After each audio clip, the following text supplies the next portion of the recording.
service. Mr. McCurk, thank you for your testimony, and you testified in your written statement that it is legitimate to question Iraq's independence given Iran's ongoing use of Iraqi airspace to resupply the Assad regime. Why is Iraq not doing more to stop the overflights to Assad? Is the Maliki government trying to use this issue as a means to try to coerce the U.S. into providing Maliki more arms and advanced weapons systems? Also, you testified in your statement that the State Department is watchful of Iranian efforts to use Iraq in order to circumvent international sanctions. To what extent has Iraq been successful in that? There are also fighters flocking into Syria to fight on what could be both sides, but really all sides of that conflict.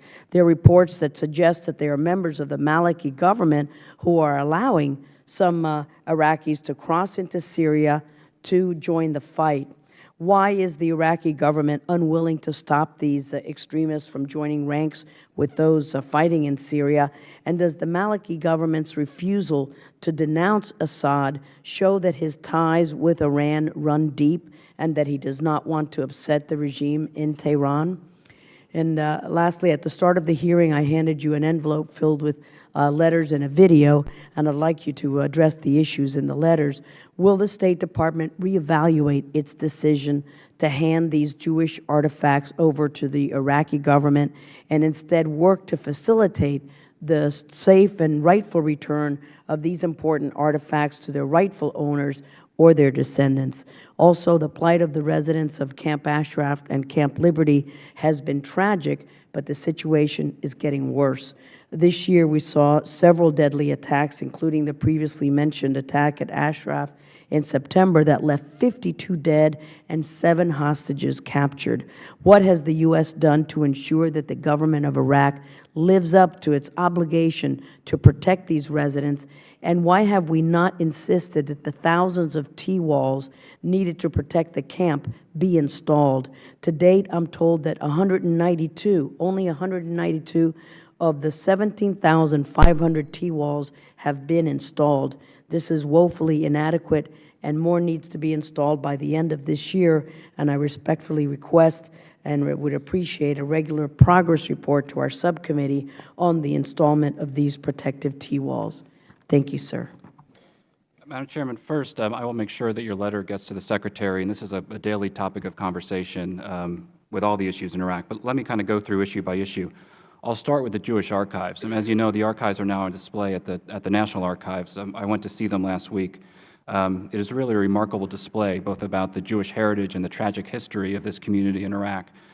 We are also in a daily conversation with the Iraqi government and with the Jewish community here in Iraq. This morning, I was in communication with Rabbi Baker from the American Jewish Council. I've also been in regular conversation with Ambassador Faley, who's here representing the Iraqi government. As you know, we have a commitment under an agreement from 2003 to return the archives to Iraq next summer, by the end of next summer.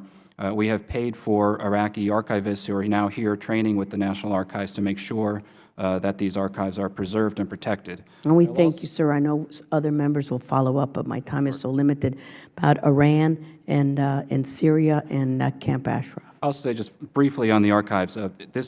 We're open to discussion about discussing the disposition of these archives, and I know the Ambassador agrees with that, and I'm happy to discuss that further.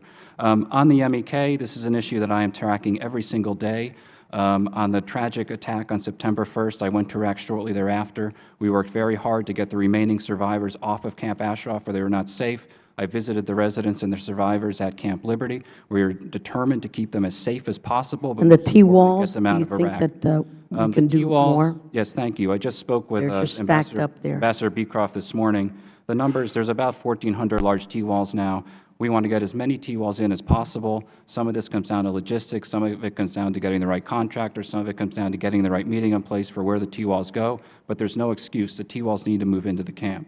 Thank you. And on Iran's influence and Iraq and Syria? Iran has influence in Baghdad. We have influence in Baghdad. Other states in the region have tremendous influence in Baghdad. The issue of overflights, Madam Chairman, I'd really welcome the opportunity to come and brief you in a classified setting. I can go into some detail on the numbers and the flights. And thank you. And my time is up, but we will do that, sir. Thank you. Mr. Deutsch is recognized.